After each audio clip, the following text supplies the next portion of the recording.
Dana White, the UFC president, even gave his opinion, saying that he felt Nunes had become too comfortable and that her hunger was gone. With the rematch between Nunes and Payne taking place this weekend, Nunes was asked in an interview if she agreed with Dana White's assessment. She admitted that she did in fact agree with White, stating, I got very comfortable, so, and you want to enjoy your life when you do all those things that I did.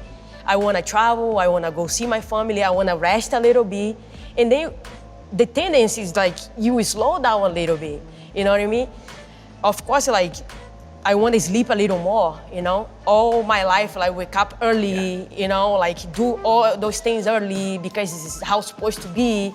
I grew up in traditional martial arts, so wake up early, so all those things, when you become, when you do everything that I did, one day you kind of I'm gonna relax a little bit, you know what I mean?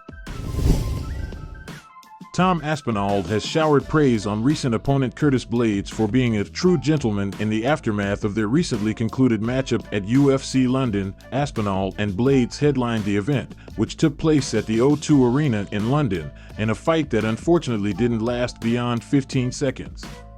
Last night wasn't my night. My training camp in the build up to the fight has been brilliant. Sometimes these things happen. Now is the time to recover, rebuild, and come back stronger.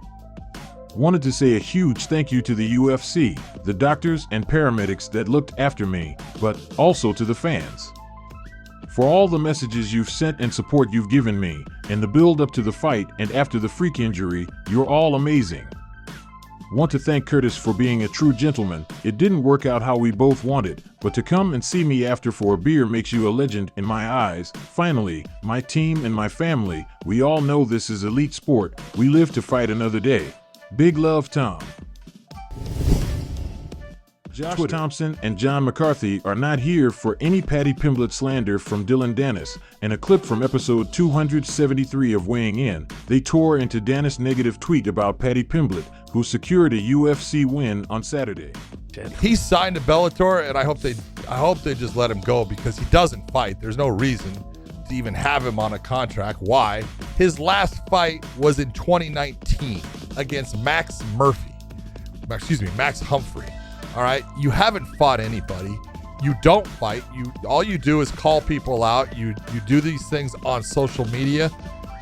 Dylan, either you're a fighter or you're a keyboard warrior. I'm just being honest. If that's 2019 your last fight, you're becoming the keyboard warrior. Sean Brady commented on Stephen Thompson and Jorge Masvidal, saying they should not hold a place in the UFC's top 15 welterweight rankings. Brady recently sat down with the Schmo. I think a lot of guys just want to sit on their spot. You got Wonder Boy. I love Wonder Boy. I keep harping on it, but he just wants to pick his fights, which is fine, But if you want to do that, I don't think you should be in the top 15. I think if you're in the top 15, it's to get a title shot and work your way up to the top, and I don't see him really doing that. So then you got Masvidal. I don't know what he's doing, but my nose is fixed. I'm healthy, and I want to fight, and I want to be active. So that's the plan from here on out. Curtis Bladyes is currently in line for a #1 contender fight in the UFC heavyweight division after beating Tom Aspnall. Blaydes recently drew the ire of Jon Jones, who has long been considered one of the greatest MMA fighters of all time, after Razor claimed that Jones doesn't have one-punch power. Originally, Blaydes said this in response to a potential bout between Jones and former heavyweight champion Stipe Miocic. Jones caught wind of these comments and didn't take them too kindly. Jon doesn't have one-punch knockout power or 5-round championship experience. That's why he'll lose to Stipe. Bro, you literally sound ridiculous. Focus on your fight this weekend, Tiny. You've been rooting against me for years now. I see you. Hating on me won't propel you into being a champion. Less hate, more work. And he said that you've been hating on him. Did you see those tweets? I did. I'm like, bro, all I said was, I don't even think he read everything I said. I think he read the first line and was like, But all I said was, I picked Stipe over Jon Jones because Stipe has 5-round title fight experience to heavyweight, which Jon does not. Why does that make you angry? And I also said, John, he hasn't shown he has one-punch knockout power, which isn't a bad thing. There's a lot of guys who don't have one-punch knockout power that have the belt. Khabib. Does Khabib have? He had the belt. Izzy. Does Izzy have one-punch knockout power? There's a lot of guys. There's a lot of guys that do have one-punch knockout power. That doesn't mean. I don't understand why he took such offense to what I said, but I'm over it. Like, I don't feel like I said anything like super disrespectful or super aggressive.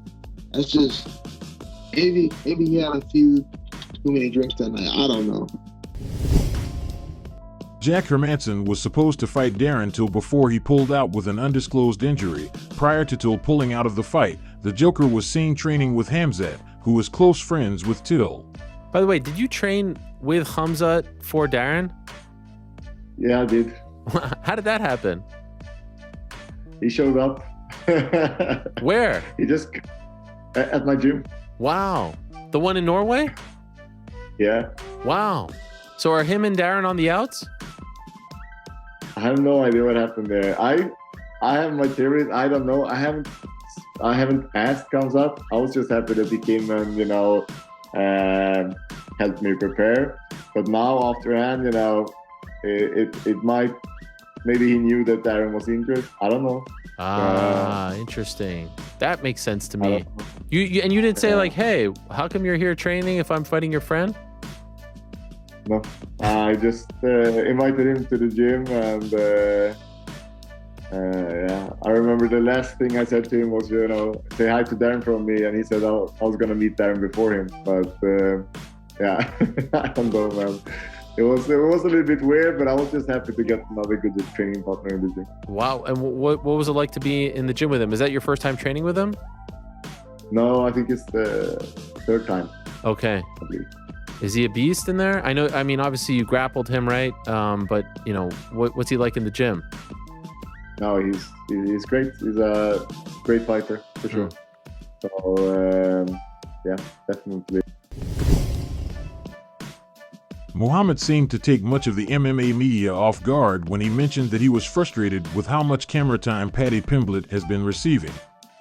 Muhammad spoke about how the media should instead be showcasing the likes of Tom Aspnall, Arnold Allen, and Leon Edwards, as they are true gentlemen. Because I don't like this guy. Like, I don't want to talk about him too much, because even like in 2019, he'd say on Twitter, this guy shouldn't represent England. He's not born here, He shouldn't lift British flag. He's not born here. Talk bad about Georgian people. Like talk about immigrants, not welcome to UK and stuff like this, and people support this bullshit guy. This is wrong. He said this about you, about the holding the British flag? Yes. Wow. Yes, that's right. In what context? Like, how did that come up? Why would he be talking about you? I was on Twitter, man, my coach, like my team, nobody likes this guy, so he moves to stuff like nationality, race, and all this. That's like lower mentality. When you can't say something facts, something serious about somebody, you move to this facts. Like touching somebody race or stuff like this. When you have nothing to say about somebody.